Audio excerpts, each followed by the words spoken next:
Hello, ಎಲ್ರಿಗೂ ನಮಸ್ಕಾರ. ನನ್ನ ಹೆಸರು ಪ್ರಿಯಾಂಕಾ. ಕೆಲವು ತಂದೆ ತಾಯಿಗಳು ನನಗೆ ಕಮೆಂಟ್ ಸೆಕ್ಷನ್ ಅಲ್ಲಿ ಕ್ವಶನ್ಸ್ ಹಾಕಿದ್ರಿ. ಸೊ ಮೋಸ್ಟ್ಲಿ ನನಗೆ ಬಂದಿರೋ ಪ್ರಶ್ನೆಗಳಿಗೆ ಉತ್ತರನ ಕೊಟ್ಟು ಆಮೇಲೆ ನಾನು ಈ ಮಿಕ್ಕಿದ ಆಟಿಸಮ್ ಇಶ್ಯೂಸ್ ಬಗ್ಗೆ ಈ ವಿಡಿಯೋದಲ್ಲಿ ನಿಮಗೆ ತಿಳಿಸ್ಕೊಡ್ತಾ ಇದ್ದೀನಿ. ಸೊ ಫಸ್ಟ್ ಕ್ವಶನ್ ಒಬ್ರು ಕೇಳಿದ್ರು, ಮೊದಲನೇ ಮಗುಗೆ ಏನಾದ್ರು ಆಟಿಸಮ್ ಇದ್ರೆ ನಾವು ಎರಡನೇ ಮಗು ಟ್ರೈ ಮಾಡಿದ್ರೆ ಅವಾಗ ಆಟಿಸಮ್ ಎರಡನೇ ಮಗುಗೂ ಆಗತ್ತಾ ಅಂತ. ಇದಕ್ಕೆ ಉತ್ತರ ಏನಪ್ಪಾ ಅಂತಂದ್ರೆ, ಆಟಿಸಮ್ ನಿಮ್ಮ ಮಗುಗೆ ಇದೆಯೋ ಇಲ್ವೋ ಅಂತ ಗೊತ್ತಾಗದೆ ನಿಮ್ಗೆ 1 ವರ್ಷ ಆದ್ಮೇಲೆ. ಅವಾಗ ಮೈಲ್ ಸ್ಟೋನ್ಸ್ ಅಲ್ಲಿ ಡಿಲೇ ಆಗುತ್ತೆ, ಸ್ಪೀಚ್ ಡಿಲೇ ಇರಬಹುದು, ಅಥವಾ ಮಕ್ಕಳ ಜೊತೆ ಬೆರೀತಿಲ್ಲ ಅನ್ನೋದು ಇರಬಹುದು, ಅಥವಾ ನಗು ಕಡಿಮೆ ಇರಬಹುದು. ಇದೆಲ್ಲ ನಿಮ್ಗೆ 1 ವರ್ಷದ ಮೇಲೆ ತುಂಬಾ ಚೆನ್ನಾಗಿ ಗೊತ್ತಾಗುತ್ತೆ. ಯಾಕಂದ್ರೆ ಅವ್ರ ಹೆಸರಿಗೂ ಕೂಡ ರೆಸ್ಪಾಂಡ್ ಮಾಡೋದನ್ನ ಅವರು ಕಡಿಮೆ ಮಾಡಿರ್ತಾರೆ ಅಥವಾ ಇರೋದೇ ಇಲ್ಲ. ಮತ್ತೆ ರಿಗ್ರೆಷನ್ ಕೂಡ ಕೆಲವೊಂದ್ಸರಿ 2 ವರ್ಷಕ್ಕೆ ಆಗತ್ತೆ. ಮಗುಗೆ ಎಲ್ಲಾ ಗೊತ್ತಿದ್ದು ಮಗು ರಿಗ್ರೆಸ್ ಆಗತ್ತೆ. ಸೊ ಇದೆಲ್ಲ ನಮ್ಗೆ 1.5 ವರ್ಷ ಅಥವಾ 1 ವರ್ಷದಿಂದ 2 ವರ್ಷದ ಬೆಳವಣಿಗೆಯಲ್ಲಿ ನಾವು ಕಂಡುಹಿಡಿಬಹುದು. ಬಟ್ ಯಾವುದೇ ತರ ಟೆಸ್ಟ್ ಅಂತ ಏನ್ ಹೇಳ್ತಾರೆ, ಈಗ ಯಾವುದೇ ಗೈನಿಕಾಲಜಿಸ್ಟ್ ಹತ್ರ ನೀವು ಕನ್ಸೀವ್ ಆಗಿ ಅಲ್ಲಿ ಹೋಗಿ ಟೆಸ್ಟ್ ಮಾಡಕ್ ಹೇಳಿದ್ರೆ ನಿಮ್ಗೆ ಯಾವುದೇ ತರ ಇಂಡಿಕೇಶನ್ ಕೂಡ ನಿಮ್ಗೆ ಸಿಗೋದಿಲ್ಲ. ಮಗು ಹುಟ್ಟಿದ ತಕ್ಷಣ ಮಗುಗೆ ಆಟಿಸಮ್ ಇದೆಯೋ ಇಲ್ವೋ ಅಂತ ನಿಮ್ಗೆ ಗೊತ್ತಾಗುವಂತಹ ಚಾನ್ಸಸ್ ಇಲ್ಲ. ಇನ್ನೂ ಒಂದ್ ಏನ್ ಪಾಸಿಬಿಲಿಟಿ ಅಂದ್ರೆ, ಮಗು ಹುಟ್ಟಿದ ತಕ್ಷಣ ಅಳ್ತಾ ಅಂತ ಒಂದು ಕನ್ಫರ್ಮೇಶನ್ ನೀವು ಡಾಕ್ಟರ್ ಹತ್ರ ಮಾಡ್ಕೊಬಹುದು. ಬಟ್ ಕೆಲವು ಸರಿ ಹುಟ್ಟಿದ ತಕ್ಷಣ ಮಗು ಅತ್ತಿದ್ರು ಕೂಡ, ಪ್ರಿಮೆಚ್ಯೂರ್ಡ್ ಆಗಿತ್ತು ನನ್ ಮಗು, ಸೊ ಅವನು ಹುಟ್ಟಿದಾಗ ಅತ್ತಿದಾನೆ, ಬಟ್ ಅಂತ ಅಂದ್ರು ಅವನಿಗೆ ಆಟಿಸಮ್ ಡಯಾಗ್ನೋಸಿಸ್ 1 ವರ್ಷ 1.5 ವರ್ಷದ ಮೇಲೆ ಆಯ್ತು. ಸೊ ಹೇಳಕ್ ಆಗಲ್ಲ. ಬಟ್ ಕೆಲವು ಸರಿ ಮಕ್ಕಳು ಹುಟ್ಟಿದ ತಕ್ಷಣ ಅಳದೇ ಇದ್ರು ಅವ್ರಿಗೆ ಆಟಿಸಮ್ ಇದೆ, ಅವ್ರ ಆಟಿಸಮ್ ಸ್ಪೆಕ್ಟ್ರಮ್ ಅಲ್ಲಿ ಬರೋ ಚಾನ್ಸಸ್ ಇದೆ ಅಂತ ನಿಮ್ಗೆ ಡಾಕ್ಟರ್ ತಿಳಿಸ್ಕೊಡ್ತಾರೆ. ಇಲ್ಲ ಅಂತಂದ್ರೆ ಬರ್ತ್ ಕ್ರೈ ಇದ್ರೂ ಕೂಡ ಕೆಲವು ಮಕ್ಕಳು ಆಮೇಲೆ ಹೋಗ್ತಾ ಹೋಗ್ತಾ ರಿಗ್ರೆಷನ್ ಆಗಿ ಅವರು ಆಟಿಸಮ್ ಸ್ಪೆಕ್ಟ್ರಮ್ ಅಲ್ಲಿ ಬರ್ತಾರೆ. ಕೆಲವು ಕೇಸಸ್ ಅಲ್ಲಿ ನಾನು ನೋಡಿದೀನಿ, ಟ್ವಿನ್ಸ್ ಆಗಿರೋ ಹುಟ್ಟಿರೋ ಮಕ್ಕಳು ಇಬ್ಬರಿಗೂ ಆಟಿಸಮ್ ಇರುತ್ತೆ.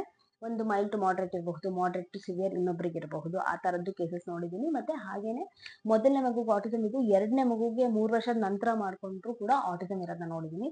ಸೊ 80% ಹೇಳ್ಬೇಕು ಅಂತಂದ್ರೆ ಆಟಿಸಮ್ ಎರಡನೇ ಮಗುಗೆ ಬರುವಂತಹ ಎಲ್ಲಾ ಚಾನ್ಸಸ್ ಇರುತ್ತೆ. ಎಲ್ಲೋ ಒಂದು 20% ಅಷ್ಟು ಜನಕ್ಕೆ ಮಾತ್ರ ಎರಡನೇ ಮಗು ನಾರ್ಮಲ್ ಆಗೋ ಚಾನ್ಸಸ್ ಇರುತ್ತೆ.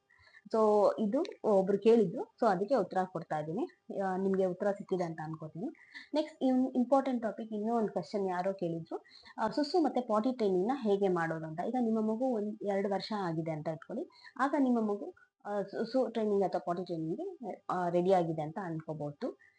ಸೊ ಸುಸು ಮತ್ತೆ ಪಾಟಿ ಟ್ರೈನಿಂಗ್ ಹೇಗ್ ಮಾಡಬಹುದು ನಮ್ಮ ಮಕ್ಕಳಲ್ಲಿ ಅಂತ ಅಂದ್ರೆ, ಫಸ್ಟ್ ಸುಸು ಬಗ್ಗೆ ಮಾತಾಡೋಣ. ಪ್ರತಿ ಅರ್ಧ ಗಂಟೆ ಅಥವಾ 20 ನಿಮಿಷಕ್ಕೆ ನಿಮ್ಮ ಮಗುಗೆ ನೀವೇ ಬಾತ್ರೂಮ್ಗೆ ಕರ್ಕೊಂಡು ಹೋಗಿ ಕಮೋಡ್ ಮುಂದೆ ಒಂದು ಸ್ಟೂಲ್ ನ ಹಾಕಿ ನಿಲ್ಸಿ ಅಲ್ಲಿ ಅವ್ರಿಗೆ ಮಾಡಿಸ್ಬೇಕು. ಸೂಸು ಸೂಸು ಅಂತ ಹೇಳಿದಾಗ ಕೆಲವು ಸತಿ ಮಕ್ಕಳು ಮಾಡ್ತಾರೆ, ಕೆಲವು ಸತಿ ಮಾಡಲ್ಲ. ಬಟ್ ಸ್ಟಿಲ್ ನೀವು ಎವ್ರಿ ಅರ್ಧ ಗಂಟೆ ಅಥವಾ 3/4 ಗಂಟೆ ಅಥವಾ 20 ನಿಮಿಷಕ್ಕೂ ಅದು ನೋಡ್ಕೊಳ್ಳಿ, ನಿಮ್ಮ ಮಗು ಎಷ್ಟು ಟೈಮ್ ಡಿಫ್ರೆನ್ಸ್ ಅಲ್ಲಿ ಸುಸುನ ಮಾಡ್ತಾ ಇದೆ ಅಂತ ನೋಡ್ಕೊಂಡು ನೀವು ಸುಸು ಟ್ರೈನಿಂಗ್ ನ ಮಾಡಬಹುದು. 2 ವರ್ಷದ ಎಲ್ಲಾ ಮಕ್ಳಿಗೂ ನೀವು ಸುಸು ಮತ್ತೆ ಪಾಟಿ ಟ್ರೈನಿಂಗ್ ನ ಶುರು ಮಾಡಬಹುದು. ನಾವು ಎಷ್ಟು ಬೇಗ ಶುರು ಮಾಡ್ತೀವೋ ಅಷ್ಟು ಬೇಗ ನಮ್ಮ ಮಕ್ಕಳು ಅದನ್ನ ಕಲ್ತ್ಕೊಂಡು ನಮ್ಗೆ ಕೆಲಸನ ಈಸಿ ಮಾಡ್ತಾರೆ. ಡೇ ಟೈಮ್ ಅಲ್ಲಿ ನಿಮ್ಮ ಮಗು ಕರೆಕ್ಟ್ ಆಗಿ ಅದಾಗದೆ ಹೋಗಕ್ಕೆ ಶುರು ಮಾಡಿದೆ ಅಂತ ಇಟ್ಕೊಳ್ಳಿ. ಬೇರೆ ಎಲ್ಲೂ ಮನೆಯಲ್ಲಿ ಮಾಡ್ದೇನೆ ಬಾತ್ರೂಮ್ಗೆ ಹೋಗಿ ಸುಸುನ ಮಾಡ್ತಾ ಇದೆ ಅಂತ ಆ ಲೆವೆಲ್ಗೆ ನಿಮ್ಮ ಮಗು ಬಂದ್ಮೇಲೆ ಆಮೇಲೆ ನೈಟ್ ಟೈಮ್ ಅಲ್ಲಿ ಡಯಾಪರ್ನ ನೀವು ರಿಮೂವ್ ಮಾಡಕ್ಕೆ ರೆಡಿ ಆಗ್ಬೋದು. ಸೊ ನೈಟ್ ಟೈಮ್ ಅಲ್ಲಿ ಡಯಾಪರ್ನ ತೆಗೆದು ನೀವು 1 ಸತಿನೋ 2 ಸತಿನೋ ಎಬ್ಬಿಸಿ ಮಾಡಿಸ್ಬೇಕಾಗುತ್ತೆ. ಕೆಲವು ಸರಿ ಆಟಿಸಮ್ ಮಕ್ಕಳಲ್ಲಿ ನಿದ್ದೆ ಬರೋದೇ ಕಷ್ಟ. ಸೊ ಏನಾಗುತ್ತೆ, ಸುಸು ಮಾಡಿಸಿದ್ಮೇಲೆ ನೀವು ಫ್ಲಶ್ ಮಾಡಿದ್ರೆ ಸಾಕು, ಅವ್ರಿಗೆ ತುಂಬಾ ಎಕ್ಸ್ಟ್ರಾ ಆಗ್ಬಿಡುತ್ತೆ. ಸೊ ನಾನ್ ಏನ್ ಮಾಡ್ತೀನಿ ಅಂತಂದ್ರೆ, ಅವ್ನಿಗೆ ಕರ್ಕೊಂಡು ಹೋಗಿ ಮಾಡಿಸ್ಬಿಟ್ಟು ವಾಪಸ್ ಕರ್ಕೊಂಡ್ ಬಂದು ಮಲಗಿಸ್ತೀನಿ, ಹೊತ್ತು ಫ್ಲಶ್ ಆಮೇಲೆ ಮಾಡ್ಕೊಂತೀನಿ ನಾನು. ಸೊ ಸೌಂಡ್ಗೆ ಎಕ್ಸ್ಟ್ರಾ ಆಗ್ಬಿಡುತ್ತೆ, ಅವ್ರು ಎಕ್ಸ್ಟ್ರಾ ಆಗ್ಬಿಟ್ರೆ ಮತ್ತೆ ಮಲಗಿಸೋದು ತುಂಬಾ ಕಷ್ಟ ಇರುತ್ತೆ. ನಾನು ನಿದ್ದೆಗಣ್ಣಲ್ಲಿ ಎತ್ಕೊಂಡು ಹೋಗಿ ಮಾಡಿಸ್ಬಿಟ್ಟು ಕರ್ಕೊಂಡ್ ಬರ್ತೀನಿ. ಈ ತರ ಮ್ಯಾನೇಜ್ ಮಾಡ್ತಾ ಇದ್ದೀನಿ. ಇಲ್ಲ ಅಂತಂದ್ರೆ ನಾವು 8:30 ಅಥವಾ 9 ಒಳಗಡೆನೆ ನಾವು ಊಟನೂ ಮುಗಿಸಿ ನೀರ್ದು ಕ್ವಾಂಟಿಟಿ ಅವ್ರಿಗೆ ಏನ್ ಇಂಟೇಕ್ ಇರುತ್ತೆ ಅದನ್ನ ನಾವು ಕಡಿಮೆ ಮಾಡೋದ್ರಿಂದ ಕೂಡ ಸುಸು ಮಾಡದೇ ಇರೋ ಹಾಗೆ ನಾವು ನೋಡ್ಕೊಬಹುದು. ಆಮೇಲೆ ಮಲಗೋ ಮುಂಚೆನೂ ಚೆನ್ನಾಗಿ ಮಾಡಿಸೋದ್ರಿಂದ ಕೂಡ ನಾವು ಅವರು ನೈಟ್ ಟೈಮ್ ಮಾಡೋದನ್ನ ನಾವು ಕಡಿಮೆ ಮಾಡಬಹುದು. ಸೊ ಈ ತರ ನರವ್ಗೆ ಸುಸು ಟ್ರೈನಿಂಗ್ ನ ನಾನು ಮಾಡಿದ್ದು. ಈಗ ಅವನೇ ಹೋಗ್ತಾನೆ, ಸೊ ನನ್ಗೇನು ಅದು ಮೇಜರ್ ಪ್ರಾಬ್ಲಮ್ ಇಲ್ಲ. ಎಲ್ಲೋ ಒಂದೊಂದ್ಸರಿ ಹೆದರಿಕೆ ಆದಾಗ, ಆಂಗ್ಸೈಟಿ ಇದ್ದಾಗ, ಹೊಸ ಜಾಗಕ್ಕೆ ಹೋದಾಗ ಒಂದೊಂದ್ಸರಿ ಮಾಡ್ಕೊಬಹುದು. ಅದ್ ಬಿಟ್ರೆ ಸುಸು ಟ್ರೈನಿಂಗ್ ಏನು ಅಷ್ಟೊಂದು ಪ್ರಾಬ್ಲಮ್ ಏನ್ ಆಗಿಲ್ಲ ನನಗೆ. ಪಾಟಿ ಟ್ರೈನಿಂಗ್ ಅಲ್ಲಿ ನಿಮ್ಮ ಮಗುಗೆ 2 ವರ್ಷ ಆಗಿದೆ ಅನ್ಬೇಕಾದ್ರೆ ಬೆಳಿಗ್ಗೆ ಎದ್ದಾಗ ಕರ್ಕೊಂಡು ಹೋಗಿ ಕಮೋಡ್ ಮೇಲೆ ಕೂರಿಸಿ, ನಾವು ಮಾಡುವಂತಹ ಕಮೋಡ್ ಮೇಲೆ ಕೂರಿಸಿ, ಯಾವುದೇ ತರದ ಪಾಟಿ ಸೀಟು, ಫ್ಯಾನ್ಸಿ ಸೀಟ್ಸ್ ಅದನ್ನೆಲ್ಲ ನೀವು ಮಾಡ್ಸಕ್ ಹೋಗ್ಬೇಡಿ. ಯಾಕೆಂದ್ರೆ ನೀವು ಒಂದ್ಸರಿ ನೀವು ಪಾಟಿ ಚೇರ್ನ ಮನೆ ಹೊರಗಡೆ ಹಾಕೊಂಡು ಅದ್ರಲ್ಲಿ ಮಾಡ್ಸಕ್ ಶುರು ಮಾಡಿದ್ರೆ ನಾವು ವಾಪಸ್ ಅವ್ರನ್ನ ಬಾತ್ರೂಮ್ ಅಡ್ಜಸ್ಟ್ ಮಾಡಕ್ ತುಂಬಾನೇ ಕಷ್ಟ ಆಗುತ್ತೆ. ಕೆಲವು ಮಕ್ಕಳು ಪಾಟಿ ಚೇರಲ್ಲೇ 6 ಇಯರ್ಸ್ ಆದ್ರೂ ಮಾಡ್ಕೊಂತಾ ಇರ್ತಾರೆ, ಆ ತರ ಆಗ್ಬಿಡುತ್ತೆ. ಸೊ ಬೆಟರ್ ನೀವು ಯಾವಾಗ್ಲೂ ಪಾಟಿ ನಾವು ಯಾವ್ದನ್ನು ಯೂಸ್ ಮಾಡ್ತೀವಿ ದೊಡ್ಡವರಾಗಿ ಅಲ್ಲಿಗೆ ಡೈರೆಕ್ಟ್ ಆಗಿ ನಿಮ್ಮ ಮಗುನ ನೀವು ಒಗ್ಗಿಸಿ, ಅದು ಒಳ್ಳೇದು. ಆಮೇಲೆ ನಿಮ್ಗೂ ಯಾವುದೇ ತರದ ಕಷ್ಟ ಆಗೋದಿಲ್ಲ.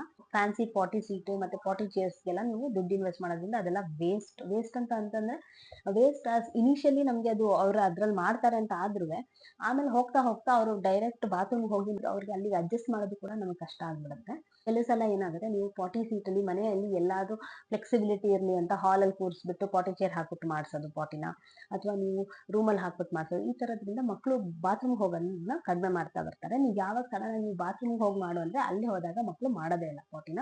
ಈ ತರ ಇಶ್ಯೂಸ್ ಆಗುತ್ತೆ. ಇದನ್ನೆಲ್ಲ ಅವಾಯ್ಡ್ ಮಾಡಬೇಕು ಅಂತ ಅಂದ್ರೆ ನೀವು ಯಾವುದೇ ತರ ಫ್ಯಾನ್ಸಿ ಪಾಟಿ ಸೀಟ್ಸ್ ಪಾಟಿ ಚೇರ್ಸ್ ನ ಯೂಸ್ ಮಾಡಬೇಡಿ. ಎಸ್ಪೆಷಲಿ ನಮ್ಮ ಆಟಿಸಮ್ ಮಕ್ಕಳಿಗೆ ನಾವು ಕಮೋಡ್ ಹೋಗಿ ಮಾಡ್ತೀವೋ ಬಾತ್ರೂಮ್ ಅಲ್ಲಿ, ಅದೇ ತರ ನೀವು ಬೆಳಗ್ಗೆ ಎದ್ದಾಗ ಕರ್ಕೊಂಡು ಹೋಗಿ ಒಂದು 5 to 10 minutes ನೀವು ಕೂರಿಸಿ. ಅಲ್ಲಿ ಮೊಬೈಲ್ ಕೊಡಬೇಡಿ. ಜಸ್ಟ್ ಯಾವ್ದಾದ್ರು ಒಂದು ಪಿಕ್ಚರ್ ಏನಾದ್ರು ಅಣಿಸಿರಿ, ಅವ್ರಿಗೆ ಇಷ್ಟವಾಗಿರೋ ಒಂದು ಕ್ಯಾರೆಕ್ಟರ್ ಅಥವಾ ಅವ್ರಿಗೆ ಯಾವ್ದ್ರಲ್ಲಿ ಇಷ್ಟಪಟ್ಟಿರ್ತಾರೋ ಅದ್ರದ್ದೊಂದು ಪಿಕ್ಚರ್ ಅಣಿಸಿರಿ. ಬೇಕಾದ್ರೆ ಅದನ್ನ ನೋಡ್ಕೊಂಡು ಅವ್ರು ರಿಲ್ಯಾಕ್ಸ್ಡ್ ಆಗಿ ಕೂತಿರ್ಲಿ. ಪಾಟಿ ಸ್ಟಾರ್ಟಿಂಗ್ ಅಲ್ಲಿ ಮಗು ಮಾಡದೇ ಇರಬಹುದು, ಬಟ್ ಹೋಗ್ತಾ ಹೋಗ್ತಾ ಅದಕ್ಕೆ ಅರ್ಥ ಆಗ್ತಾ ಆಗ್ತಾ ಮಾಡಕ್ ಶುರು ಮಾಡುತ್ತೆ. ಸೊ ಇದರಿಂದ ನಿಮಗೂ ಈಸಿ ಆಗುತ್ತೆ. ಅದಾದ್ಮೇಲೆ ಅವ್ರ ಕೈಲೇ ಫ್ಲಶ್ ಮಾಡಿಸಿ ಆಮೇಲೆ ನೀವು ಅವ್ರನ್ನ ಕ್ಲೀನ್ ಮಾಡಿ ಕರ್ಕೊಂಡ್ ಬರ್ಬಹುದು. ನಾನು ಆರೋಗ್ಯ ಇದೇ ತರ ಪಾಟಿ ಟ್ರೈನಿಂಗ್ ನ ಕೊಟ್ಟಿದ್ದು. ಒಂದೊಂದ್ಸರಿ ಆರೋಗ್ಯ ಮೆಲ್ಟ್ ಡೌನ್ ಇರ್ಬೇಕಾದ್ರೆ ಅಥವಾ ಆಂಗ್ಸೈಟಿ ಇರ್ಬೇಕಾದ್ರೆ ವೆರಿ ರೇರ್ ಒಂದು ಮೇ ಬಿ ಸಮ್ 5-6 ಮಂತ್ಸ್ ಯಾವುದೋ ಒಂದು ನ್ಯೂ ಪ್ಲೇಸ್ ಹೋಗಿದ್ದಾನೆ ಅಂದ್ರೆ ಅಲ್ಲಿ ಅವನಿಗೆ ಬಾತ್ರೂಮ್ ಎಲ್ಲಿದೆ ಅಂತ ಗೊತ್ತಾಗದೆ ಒಂದೊಂದ್ಸರಿ ಮಾಡ್ಕೊಂಡಿರುವಂತಹ ಒಂದೊಂದು ಸನ್ನಿವೇಶಗಳಿದೆ. ಇಲ್ಲ ಅಂತಂದ್ರೆ ಅವ್ನಿಗೆ ಪಾಟಿ ಟ್ರೈನಿಂಗ್ ಕೂಡ ನಾನು ಮಾಡಿಸಿದೀನಿ. ಒಂದು 3.5 years ಅಷ್ಟೊತ್ತಿಗೆ ಅವನು ಸುಸು ಮತ್ತೆ ಪಾಟಿ ಟ್ರೈನಿಂಗ್ ಎರಡೂ ಚೆನ್ನಾಗಿ ಕಲ್ತ್ಕೊಂಡ. ಡೇ ಟೈಮಲ್ಲಿ ನಮ್ಗೆ ಯಾವುದೇ ತರ ಪ್ರಾಬ್ಲಮ್ ಆಗ್ತಿರ್ಲಿಲ್ಲ. ಏನಾದ್ರು ಆಂಗ್ಸೈಟಿ ಇದ್ರೆ ಮಾತ್ರ ಅವನು ಅಲ್ಲೇ ಮಾಡ್ಕೊಳ್ಳುವಂತಹ ಚಾನ್ಸಸ್ ನಮಗೆ ಜಾಸ್ತಿ ಕಂಡು ಬಂದಿದ್ದು. ಇಲ್ಲ ಅಂತಂದ್ರೆ ಮನೇಲಿ ಅಂದ್ರೆ ಅವ್ನು ಕಂಫರ್ಟಬಲ್ ಆಗಿ ಅವನೇ ಬಾತ್ರೂಮ್ ಹೋಗಿ ಮಾಡ್ತಾನೆ. ಈ ತರ ನಾನು ನನ್ನ ಮಗನಿಗೆ ಪಾಟಿ ಟ್ರೈನಿಂಗ್ ಮಾಡಿದೆ. ನಾನು ಬೇರೆ ಯಾರು ಹಿಂಗ್ ಮಾಡಿದ್ರು ಅದ್ರ ಬಗ್ಗೆ ಎಲ್ಲ ಗೊತ್ತಿಲ್ಲ. ನಾನೇನ್ ಮಾಡಿದೀನಿ ಆರೋಗ್ಯ ಅನ್ನೋದನ್ನ ನಾನು ಇಲ್ಲಿ ತಿಳಿಸ್ಕೊಡ್ತಾ ಇದ್ದೀನಿ. ನಿಮ್ಗೆ ಇಂಟ್ರೆಸ್ಟ್ ಇದ್ರೆ ಇದನ್ನ ನೀವು ಫಾಲೋ ಮಾಡಬಹುದು. ಮತ್ತೆ ಟ್ರೈ ಮಾಡಿ. ಏನೋ ಕ್ವಶನ್ಸ್ ಇದ್ರೆ ಕೆಳಗಡೆ ಕಮೆಂಟ್ಸ್ ಅಲ್ಲಿ ತಿಳಿಸಿ. ನೆಕ್ಸ್ಟ್, ಮಗುಗೆ ಉಗುರು ಕಟ್ ಮಾಡೋದು. ಕೆಲವು ಸರಿ ಆಟಿಸಮ್ ಮಕ್ಕಳಿಗೆ ಕೂತ್ಕೊಳ್ಳೋಕೆ ಇಷ್ಟ ಇರಲ್ಲ, ಅಂದ್ರೆ ಸಿಟ್ಟಿಂಗ್ ಟಾಲರೆನ್ಸ್ ಇರಲಿಲ್ಲ ಅಂತಂದ್ರೆ ಅವ್ರು ನೇಲ್ಸ್ ಕಟ್ ಮಾಡೋದು ತುಂಬಾ ಕಷ್ಟ. ಸೊ ಕೆಲವು ಸರಿ ನಾವೇನ್ ಮಾಡ್ತೀವಿ, ತಂದೆ ತಾಯಿಗಳು ಮಲಗಿದ್ದಾಗ ಕಟ್ ಮಾಡೋದನ್ನ ಅಭ್ಯಾಸ ಮಾಡ್ಕೊಂಡ್ಬಿಡ್ತೀವಿ. ಸೊ ನಾನೇನ್ ಹೇಳ್ತೀನಿ ಅಂದ್ರೆ, ಮಗು ನಿಮ್ದು 1 ವರ್ಷದ ಮೇಲೆ ಸ್ಪೆಕ್ಟ್ರಮ್ ಅಲ್ಲಿ ಇದೆ ಅಂತ ಗೊತ್ತಾಗ್ತಾ ಇದ್ದಂಗೆ ನೀವು ಅವನ್ನ ಒಂದು 30 secondsಗೆ ಕೂರಿಸ್ಕೊಂಡು ಆ 30 seconds ಅಲ್ಲಿ 2 ಉಗುರು ಆಗುತ್ತೆ, ಎರಡೇ 2 ಉಗುರು ಕಟ್ ಮಾಡಿ. ಆಯ್ತಾ? 5 ಉಗುರುನು ಒಟ್ಟಿಗೆ ಒಂದೇ ಸತಿ ಕಟ್ ಮಾಡಿ ಅಂತ ಹೇಳಲ್ಲ. ಬಟ್ ಸ್ಟಾರ್ಟಿಂಗ್ ಅಲ್ಲಿ ನೀವು ಸ್ವಲ್ಪ ಒಂದು ಶಾರ್ಟ್ ಟೈಮ್ಗೆ 2 ಉಗುರು ಕಟ್ ಮಾಡಿ ಮಗುನ ಆಟ ಆಡಕ್ ಬಿಡಿ. ಮತ್ತೆ ಕರ್ಕೊಂಡ್ ಬನ್ನಿ, ಇನ್ನೆರಡು ಉಗುರು ಕಟ್ ಮಾಡಿ. ಇದೇ ತರ ಎದ್ದಿರುವಾಗ್ಲೇ ಮಗುಗೆ ಅದನ್ನ ಕಲಿಸ್ಬೇಕು. ಇದರಿಂದ ಕಿರಿಕಿರಿ ಆಗೋದು ಕಡಿಮೆ ಆಗ್ತಾ ಬರುತ್ತೆ, ಅವ್ರು ಅಡ್ಜಸ್ಟ್ ಆಗ್ತಾ ಹೋಗ್ತಾರೆ. ಇದು ದೊಡ್ಡ ಇಶ್ಯೂ ಏನಾಗಲ್ಲ. ಇನ್ನು ಕೆಲವು ಮಕ್ಕಳಲ್ಲಿ ಹೇರ್ ಕಟಿಂಗ್ ಇಶ್ಯೂಸ್ ನ ನೋಡ್ಬೋದು. ಬಾರ್ಬರ್ ಸೆಲೂನ್ಗೆ ಕರ್ಕೊಂಡು ಹೋಗಿ ಅವರು ಈ ತರ ರ್ಯಾಪ್ ಮಾಡ್ತಾರಲ್ಲ ಒಂದು ಟವಲ್ ತರ, ಮಾಡಿಸ್ಕೊಳಕ್ಕೂ ಕೂಡ ನಮ್ಮ ಮಕ್ಕಳಿಗೆ ಕಿರಿಕಿರಿ ಆಗೋದನ್ನ ನಾನು ನೋಡಿದೀನಿ. ಆರೋಗ್ಯ ಕೂಡ ಹೇರ್ ಕಟ್ ತುಂಬಾ ಏನ್ ಅಡ್ಜಸ್ಟ್ ಆಗ್ತಿಲ್ಲ. ನಾನು ಇನಿಷಿಯಲಿ 1.5 ವರ್ಷ 2 ವರ್ಷ ಇರ್ತಲ್ಲ, ಆಗ ನಾನು ಅವ್ನಿಗೆ ಮೊಬೈಲ್ ಕೊಟ್ಬಿಟ್ಟು ಹೇರ್ ಕಟ್ ನ ಮಾಡಿಸ್ತಾ ಇದ್ದೆ. ಬಟ್ ಅದು ಕರೆಕ್ಟ್ ವೇ ಅಲ್ಲ. ಸೊ ಹಾಗಾಗಿ ಒಂದು 3 ವರ್ಷ ಹಂಗೆ ಬರೋ ಅಷ್ಟಕ್ಕೆ ನಾವು ಯಾವ ತರ ಮಾಡ್ತೀವಿ ಅಂತಂದ್ರೆ, ಟ್ರಿಮ್ಮರ್ ಸೌಂಡ್ ನ ನಾವು ಬಾತ್ರೂಮ್ ಅಲ್ಲೇ ಅವ್ನಿಗೆ ಸ್ನಾನ ಮಾಡ್ಸೋ ಮುಂಚೆ ದಿನ ಅವ್ನ ತಲೆ ಮೇಲೆ ಸುಮ್ಮನೆ ಈ ತರ ಮೂವ್ ಮಾಡ್ತೀವಿ. ಟ್ರಿಮ್ಮರ್ ಸೌಂಡು ಮತ್ತೆ ಕೂಮ್ ಮಾಡಿ ಕಟ್ ಹೇರ್ ಕಟ್ ಆಗ್ತಾ ಇದೆ ಅಂತ ಹೇಳೋದು. ಯಾವುದೇ ತರದ ಹೇರ್ ಕಟ್ ನ ನಾವು ಮಾಡಲ್ಲ. ಬಟ್ ಆದ್ರೆ ಆ ಟ್ರಿಮ್ಮರ್ ನ ಹೇಗೆ ಆ ಬಾರ್ಬರ್ ಮೂವ್ ಮಾಡ್ತಾರೆ ಕಟ್ ಮಾಡ್ಬೇಕಾದ್ರೆ, ಸೊ ಅದನ್ನ ನಾವು ಜಸ್ಟ್ ಅವ್ನಿಗೆ ಆ ಸೆನ್ಸೇಷನ್ ನ ಕೊಟ್ಟು ಅವ್ನಿಗೆ ಡಿಸೆನ್ಸಿಟೈಸ್ ಮಾಡ್ತಾ ಇದೀವಿ. ಸೊ ಈ ತರ ಮಾಡೋದ್ರಿಂದ ಅವ್ರಿಗೆ ಹೇರ್ ಕಟ್ಗೆ ಒಪ್ಕೊಳ್ಳಕ್ಕೆ ತುಂಬಾನೇ ಹೆಲ್ಪ್ ಆಗುತ್ತೆ. ಅವ್ರಿಗೆ ಸಡನ್ ಆಗಿ ಏನೋ ಒಂದು ಬೇರೆ ಏನೋ ಮಾಡ್ತಾ ಇದ್ದಾರೆ ನನ್ನ ಮೇಲೆ ಅನ್ನೋ ಒಂದು ಆಂಗ್ಸೈಟಿನ ಅವರಲ್ಲಿ ನಾವು ಕಡಿಮೆ ಮಾಡಬಹುದು. ಸೊ ಮನೆಯಲ್ಲೇ ನೀವು ಯಾವಾಗ ಆಟ ಆಡ್ತಿರ್ತಾರೆ, ಬಾ ಇಲ್ಲಿ ಹೇರ್ ಕಟ್ ಮಾಡೋಣ ಅಂತ ಸುಮ್ಮನೆ ಒಂದು ಟವಲ್ನ ರ್ಯಾಪ್ ಮಾಡಿ ಸುಮ್ಮನೆ ಟ್ರಿಮ್ಮರ್ನ ಅವ್ರಿಗೆ ಮೇಲಿಂದ ಕೆಳಗಡೆ ಮೂವ್ ಮಾಡೋದ್ರಿಂದ ಅವ್ರಿಗೆ ಹೇರ್ ಕಟ್ಗೆ ನಾವು ಅಡ್ಜಸ್ಟ್ ಮಾಡಬಹುದು. ಮತ್ತೆ ಇನ್ನೂ ಒಬ್ರು ಕೇಳಿದ್ರು, ನಾನು ನನ್ನ ಲೈಫ್ನ ಹೇಗೆ ಮ್ಯಾನೇಜ್ ಮಾಡ್ತಾ ಇದ್ದೀನಿ ಅಂದ್ರೆ, ಲೈಫ್ ಆಟಿಸಮ್ ಮಗು ಜೊತೆ ಮ್ಯಾನೇಜ್ ಮಾಡೋದು ತುಂಬಾನೇ ಕಷ್ಟ. ಅದು ಬೇರೆ ಪೇರೆಂಟಲ್ ಸಪೋರ್ಟು ಅಥವಾ ಫ್ಯಾಮಿಲಿ ಸಪೋರ್ಟ್ ಇಲ್ಲ ಅಂತಂದ್ರೆ, ಮತ್ತೆ ಯಾವುದೇ ತರ ನಾವು ಬೇರೆಯವ್ರನ್ನ ಇಟ್ಕೊಂಡಿಲ್ಲ ಅಂತಂದ್ರೆ ನಮ್ಮ ಮಗು ನೋಡ್ಕೊಳಕ್ಕೆ ನಮ್ಗೆ ತುಂಬಾನೇ ಕಷ್ಟ ಆಗುತ್ತೆ. ಈಗ ಆರೋ ಸ್ಕೂಲ್ಗೆ ಹೋಗ್ತಿದ್ದಾನೆ, ಮತ್ತೆ ಅದ್ ಮುಗಿದ್ಮೇಲೆ ಥೆರಪಿಗೆ ಹೋಗ್ತಾನೆ, ಅಲ್ಲಿಂದ ವಾಪಸ್ ಮನೆಗೆ ಬಂದು ಮಲ್ಕೊಂತಾನೆ. ಮಲಗಿಲ್ಲ ಅಂದ್ರೆ ನಾನು ಆವಾಗ 1 hour ಅವ್ನಿಗೆ ಹೋಮ್ ವರ್ಕ್ ಮಾಡಿಸಿ ಸ್ವಲ್ಪ ರೈಟಿಂಗ್ ಸೆಷನ್ಸ್ ನ ಕೊಟ್ಟು ಆಮೇಲೆ ಮಲಗಿಸ್ತೀನಿ.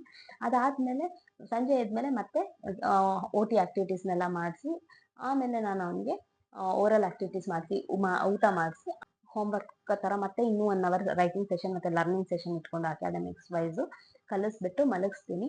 ಒಂದ್ಸರಿ ನಮ್ಮ ಮಗುಗೆ ಆಟಿಸಮ್ ಇದೆ ಅಂತ ಡಯಾಗ್ನೈಸ್ ಆದ್ಮೇಲೆ ನಾವು ಜಾಸ್ತಿ ಆರನ್ನೇ ಮೇನ್ ಆಗಿ ಇಟ್ಕೊಂಡು ಮಿಕ್ಕಿದೆಲ್ಲ ರೆಸ್ಪಾನ್ಸಿಬಿಲಿಟೀಸ್ ಅಥವಾ ಏನಿದೆ ಅದನ್ನೆಲ್ಲ ಹಿಂದಕ್ಕೆ ಹಾಕಿ ಆರವ್ಸ್ ಪೇರೆಂಟ್ಸ್ ನಾವೇನ್ ಮಾಡಬಹುದು ಅನ್ನೋದ್ರ ಬಗ್ಗೆನೇ ನಾವು ತಲೆ ಕೆಡಿಸ್ಕೊಂಡು ಅದಕ್ಕೆ ನಾವು ತುಂಬಾನೇ ಎಫರ್ಟ್ನ ಹಾಕ್ತಾ ಇದ್ದೀವಿ. ನಂಗೆ ಅನ್ಸುತ್ತೆ ಎಲ್ಲ ಆಟಿಸಮ್ ಮಕ್ಕಳ ಪೇರೆಂಟ್ಸ್ ಕೂಡ ಅದನ್ನೇ ಮಾಡಬೇಕು ಅಟ್ಲೀಸ್ಟ್ 6 ವರ್ಷದ ತನಕ ಅಂತ. ನಾವು ಯಾವುದೇ ತರದ್ ಮದ್ವೆ ಪಾರ್ಟೀಸ್ ಎಲ್ಲಿಗೆ ಕರೆದು ಜಾಸ್ತಿ ಹೋಗೋದಿಲ್ಲ, ತುಂಬಾ ಬೇಕಾದವ್ರು ಕರೆದ್ರೆ ಮತ್ತೆ ರಿಲೇಷನ್ ಇದ್ರೆ ಮಾತ್ರ ಹೋಗೋದು. ಆರೋಗ್ಯ ಡಯಾಗ್ನೈಸ್ ಆದಾಗ ಆಲ್ಮೋಸ್ಟ್ 1.5 ವರ್ಷ ನಾವು ಎಲ್ಲಿಗೂ ಹೋಗಿದ್ದೇ ಇಲ್ಲ. ಆತರ ಒಂದು ಇದ್ರ ಕಡೆ ನೇಚರ್ ಅಲ್ಲಿ ತುಂಬಾ ಕರ್ಕೊಂಡು ಹೋಗಿದ್ದೀವಿ, ಬೀಚಸ್ ಕರ್ಕೊಂಡು ಹೋಗಿದ್ದೀವಿ. ನಾವು ಅವಾಗ ದುಬೈಲಿದ್ವಿ. ಸೊ ನಾನು ಏನೋ ಬೀಚಸ್ ಮತ್ತೆ ಹೊರಗಡೆ ಪ್ಲೇಸಸ್ಗೆಲ್ಲ ಕರ್ಕೊಂಡು ಹೋಗಿದ್ದೀವಿ. ಆದ್ರೆ ಯಾವುದೇ ತರದ್ ಒಕೇಶನ್ಸ್ ಅಂತ ಕರೀತಾರಲ್ಲ, ರಿಲೇಷನ್ಸ್ ಇರೋದು ಮತ್ತೆ ತುಂಬಾ ನಾಯ್ಸ್ ಇರೋದು, ಅವಾರ್ಡ್ ಫಂಕ್ಷನ್ಸ್ ಐಫಾ ಆ ತರದೆಲ್ಲ ಬರ್ತಲ್ಲ, ಅದಕ್ಕೆಲ್ಲ ನಾವು ಆರವನ್ನ ಕರ್ಕೊಂಡು ಹೋಗಿರೋದು ತುಂಬಾನೇ ಕಡಿಮೆ. ಆದಷ್ಟು ಅವಾಯ್ಡ್ ಮಾಡಿದ್ವಿ. ಮತ್ತೆ ಒಂಥರ ನಮ್ ಲೈಫೇ ಏನೂ ಇಲ್ಲ, ನಮ್ ಲೈಫ್ ಪೂರ್ತಿ ಬ್ಯಾಕ್ ಸೀಟ್ ತಗೊಂಡ್ಬಿಟ್ಟಿತ್ತು ಅವ್ನು ಡಯಾಗ್ನೈಸ್ ಆದಾಗ. ಈಗ ಆರವನ್ನ ನಾವು ಮ್ಯಾನೇಜ್ ಮಾಡಬಹುದು, ಅದರಿಂದ ನಾವು ಸ್ವಲ್ಪ ಹೊರಗಡೆ ಎಲ್ಲ ಕರ್ಕೊಂಡು ಹೋಗ್ತೀವಿ. ನಿಮ್ ಪ್ರಶ್ನೆಗಳಿಗೆಲ್ಲ ಈ ವಿಡಿಯೋದಲ್ಲಿ ಉತ್ತರ ಸಿಕ್ಕಿದೆ ಅಂತ ಅನ್ಕೋತೀನಿ. ಇಲ್ಲಿಗೆ ಈ ವಿಡಿಯೋನ ಮುಕ್ತಾಯಗೊಳಿಸ್ತಾ ಇದ್ದೀನಿ. ನಿಮ್ಗೆ ಏನಾದ್ರು ಇನ್ನೂ ಕ್ವಶನ್ಸ್ ಇದ್ರೆ, ಡೌಟ್ಸ್ ಇದ್ರೆ ನಾ ಹೇಳಿರೋದ್ರಲ್ಲಿ ಕೆಳಗಡೆ ಕಮೆಂಟ್ ಸೆಕ್ಷನ್ ಅಲ್ಲಿ ತಿಳಿಸಿ. ನಮಸ್ಕಾರ.